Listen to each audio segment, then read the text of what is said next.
এক হালি গোল হবে কার বিরুদ্ধে? ওই নতুন জালেমদের বিরুদ্ধে।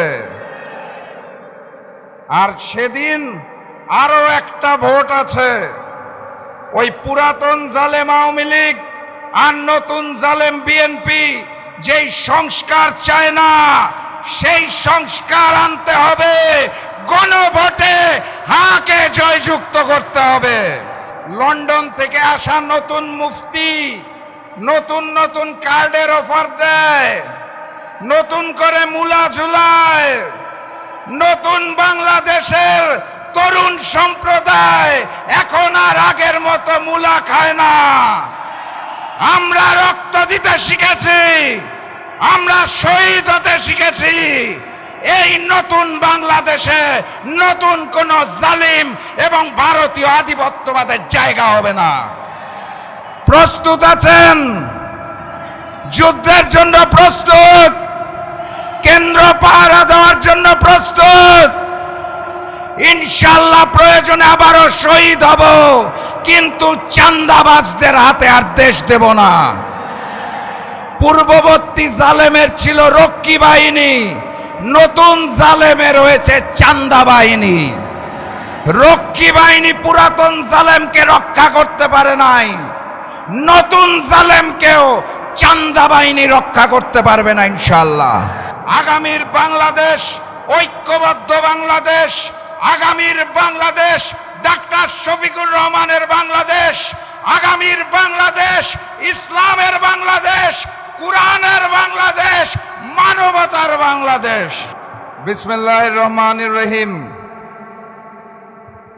বাগেরহাট জেলার নির্বাচনী সমাবেশের সম্মানিত সভাপতি, মঞ্চে উপস্থিত জাতীয়, আঞ্চলিক এবং জেলা পর্যায়ে 11 দলীয় নির্বাচনী ঐক্যের নেতৃবৃন্দ, আমার সামনে উপস্থিত সাংবাদিক ভাইয়েরা এবং বাগেরহাট জেলার সর্বস্তরের দেশপ্রেমিক জনগণ, সবাইকে জানাই সংগ্রামী সালাম এবং শুভেচ্ছা।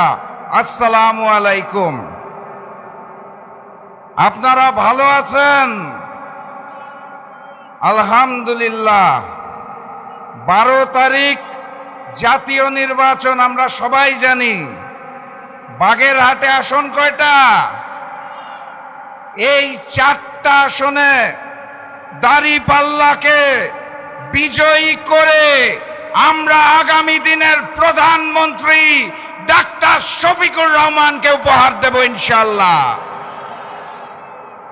এক হালি গোল হবে কার বিরুদ্ধে? ওই নতুন জালেমদের বিরুদ্ধে। আর সেদিন আরো একটা ভোট আছে, ওই পুরাতন জালেম আওয়ামী লীগ আর নতুন জালেম বিএনপি যেই সংস্কার চায় না, সেই সংস্কার আনতে হবে।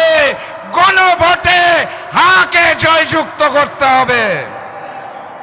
সংগ্রামী সাথী এবং বন্ধুগণ, ওই প্রতিপক্ষ লন্ডন থেকে আসা নতুন মুফতি নতুন নতুন কার্ডের অফার দেয়, নতুন করে মুলা ঝুলায়।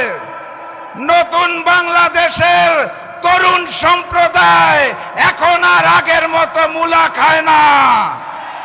আমরা রক্ত দিতে শিখেছি, আমরা শহীদ হতে শিখেছি। এই নতুন বাংলাদেশে নতুন কোন জালিম এবং ভারতীয় আধিপত্যবাদের জায়গা হবে না। ওরা বলেছিল ইসলামী দলে নাকি কোনো নারী সদস্য নাই। আমার বোনেরা যখন রাজপথে নেমেছে, ওরা তখন পরাজয়ের আশঙ্কায় আমার বোনদের উপর হামলা করা শুরু করেছে। আমার ভাইদের বলে যেতে চাই, শরীরের শেষ রক্তবিন্দু থাকা পর্যন্ত আমার বোনের ইজ্জত নিয়ে কেউ যাতে খেলতে না পারে। আমরা শান্তি চাই, কিন্তু কেউ যদি অশান্তি সৃষ্টি করে তাহলে এক হাত ছাড় দেওয়া হবে না। 12 তারিখের প্রস্তুতি নেবেন। 12 তারিখের আগে আপনাদের জানিয়ে দিতে চাই, আপনারা প্রত্যেকে এক এক করে বাঘ হয়ে উঠবেন, বাঘের গর্জন দিবেন। প্রয়োজনে স্বাধীনতা সার্বভৌমত্বের জন্য এই বাঘের হাটবাসী আগামীতে বাঘের হাট হয়ে যাবে। কিন্তু আমরা আমাদের স্বাধীনতা সার্বভৌমত্ব নিয়ে কাউকে ছিনিমিনি খেলতে দেব না। কথাবার্তা পরিষ্কার। আগামীর বাংলাদেশ ঐক্যবদ্ধ বাংলাদেশ, আগামীর বাংলাদেশ ডাক্তার শফিকুর রহমানের বাংলাদেশ, আগামীর বাংলাদেশ ইসলামের বাংলাদেশ, কুরআনের বাংলাদেশ, মানবতার বাংলাদেশ। সেই বিজয় দেখার অপেক্ষায় আজকের মতো বিদায় নিচ্ছি। আপনাদের উপর দায়িত্ব থাকলো। বিজয়ের পথে যাত্রা শুরু, জীবন অথবা মৃত্যু। আসসালামু আলাইকুম। বিসমিল্লাহির রহমানির রহিম। ঝিনাইদহ জেলা বাংলাদেশ জামাত ইসলামী ও 11 দলীয় নির্বাচনী ঐক্য আয়োজিত আজকের এই নির্বাচনী সমাবেশের সম্মানিত সভাপতি, মঞ্চে উপবিষ্ট আজকের সমাবেশের প্রধান অতিথি আমিরে জামাত ডাক্তার শফিকুর রহমান সহ 11 দলীয় নির্বাচনী ঐক্যের জাতীয় এবং জেলা পর্যায়ের নেতৃবৃন্দ, সবাইকে জানাই শুভেচ্ছা ও সালাম। আসসালামু আলাইকুম। প্রধান অতিথি উপস্থিত হয়েছে। এখন আর অন্য কোনো বক্তব্য চলবে না, 2 মিনিটে শেষ করে দিতে হবে। লন্ডন থেকে এক মুফতি এসেছে, এসে বলেছে মা এবং বোনদের ফ্যামিলি কার্ড দিবে। তারপরে গতকাল বাংলাদেশের বিভিন্ন জেলায় জামাতে ইসলামীর নারী কর্মীদের উপর হামলা করা হয়েছে। এক মুখে এক কথা বলে, মাঠে হয় অন্য কাজ। ওনার নির্বাচনী সভায় শুনতে পেলাম বাংলাদেশের একটা অঞ্চলে পুলিশ প্রশাসন জানে না, সরকার জানে না, কিন্তু উনি জানেন 20টা অঞ্চলে নাকি মাদকের ব্যবসা করা হয়। উনি একবারও বললেন না বক্তব্যে ওই 20 জায়গার মাদক বন্ধ করা হবে। উনি 2 বার বললেন নিয়ন্ত্রণ করা হবে। এর অর্থ কি আমি আর ব্যাখ্যা করতে চাই না, আপনারা বুঝে নেবেন। আমি শুধু বলতে চাই, আগামী 12 তারিখ গণভোটে হাকে জয়যুক্ত করতে হবে। ঝিনাইদহে কয়টি আসন?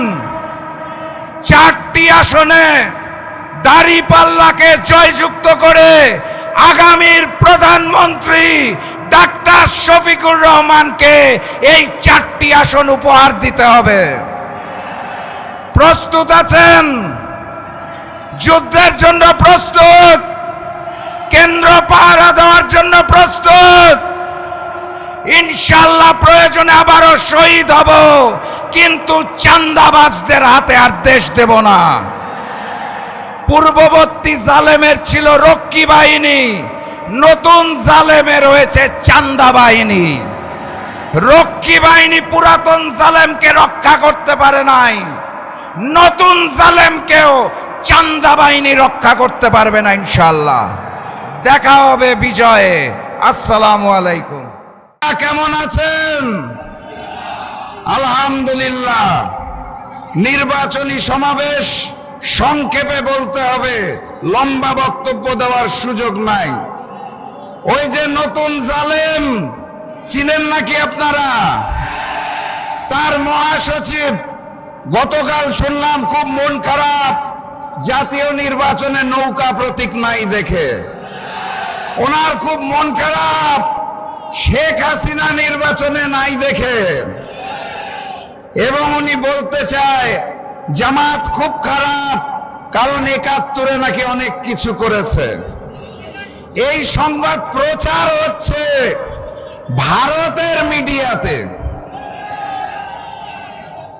এইদিকে দুষ্টু লোকরা বলছে প্রাপ্তবয়স্ক হওয়ার পরেও মহাসচিব সাহেব নাকি 71-এ মুক্তিযুদ্ধে অংশগ্রহণ করেন নাই। দুষ্টু লোকেরা তাইও বলছেন ওনার পিতা নাকি 71-এর কুখ্যাত রাজাকার ছিল। আমি কিছু বলতে চাই না, দুষ্টু লোকরা বলছে। পুরাতন জালেম আওয়ামী লীগ গণভোটে নায়ের পক্ষে আছে, এখন দেখি নতুন জালেমও নায়ের পক্ষে। প্রচারণার দায়িত্ব নিয়েছে ভারতের মিডিয়া। আওয়ামী লীগ, বিএনপি আর ওই নরেন্দ্র মোদী মনে হয় মিলেমিশে একাকার হয়ে গেছে। আমি স্পষ্ট ভাষায় বলতে চাই, ঐক্যবদ্ধ বাংলাদেশ যদি দেখতে চান তাহলে এই মঞ্চের দিকে তাকান, এই খুলনার দিকে তাকান, যেখানে হিন্দু মুসলমান মিলেমিশে একাকার হয়ে গেছে। ঐক্যবদ্ধ বাংলাদেশ যদি দেখতে চান তাহলে এই জনসভার দিকে দেখুন। আমার ভাইয়েরা এবং বোনেরা সুশৃঙ্খল ভাবে একত্রিত হয়েছে, কথাবার্তা পরিষ্কার। খুলনার 6টি আসন, কয়টা? 4 নম্বরে দেওয়ালগড়ি, কি প্রতীকটা কি? আর বাকি 5 আসনে কোনো ভেদাভেদ চাই না। আগামী দিনের প্রধানমন্ত্রী মানবিক নেতা ডক্টর শফিকুর রহমানকে খুলনার 6 আসন উপহার দিতে হবে। আর ওই গণভোটে হাকে জয়যুক্ত করতে হবে, কোনো বিকল্প নাই। সারা বাংলাদেশে নতুন জালেমরা আমার বোনদের উপর আক্রমণ করছে, আপনারা জানেন তো। এই বাম পাশে আমার বোনেরা আছে, তাদের জানিয়ে দিতে চাই, মুহাম্মদ সাল্লাল্লাহু আলাইহি সাল্লামের সময় সকল যুদ্ধে পুরুষ এবং নারী একসাথে যুদ্ধে অবতীর্ণ হতো ইসলামের জন্য। আপনারা আমার বোনেরা ঘাবড়াবেন না, আপনাদের ভাইরা এই পারে আছে। এক রক্তবিন্দু যদি শেষ রক্তবিন্দু দিতে হয় তাও আপনাদের ইজ্জতের কোনো অপমান হতে দেওয়া হবে না। 12 তারিখে জালেমের পতন হবে, ঐক্যবদ্ধ বাংলাদেশের বিজয় হবে ইনশাআল্লাহ। বক্তব্য শেষ 2 লাইন। আগামীর প্রধানমন্ত্রীর নাম কি? আর আপনারা বড় সৌভাগ্যবান, কারণ ডাক্তার শফিকুর রহমান প্রধানমন্ত্রী হওয়ার পরে সবচেয়ে গুরুত্বপূর্ণ মন্ত্রণালয়ের মন্ত্রিত্ব যিনি নেবেন তিনি এই মঞ্চে বসে আছেন। ওনার নাম কি? আলহামদুলিল্লাহ, খুলনাবাসীর জন্য অনেক অনেক ভালোবাসা। 12 তারিখের পর আবার আসব বিজয় উদযাপন করার জন্য ইনশাআল্লাহ। নারায়ে তাকবীর, নারায়ে তাকবীর, নারায়ে তাকবীর। এটাই আমাদের বিজয় ধ্বনি। বিজয়ের যাত্রা শুরু হলো, বিজয়ের পথে যাত্রা শুরু। জীবন অথবা মৃত্যু। আসসালামু আলাইকুম।